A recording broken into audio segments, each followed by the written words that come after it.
నాలుగు దిక్కులే నువ్వే దిక్కని మొక్కే నాగమ్మ నీ బంగారు కాంతుల చల్లని పడగల దీవెనలి అమ్మ అమ్మా నాలుగు దిక్కులే నువ్వే దిక్కని మొక్కే నాగమ్మ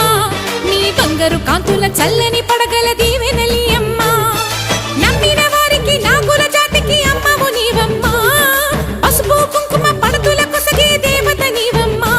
మా ఐదవతనమునకు అభయమునిచ్చి అండగా ఉండమ్మా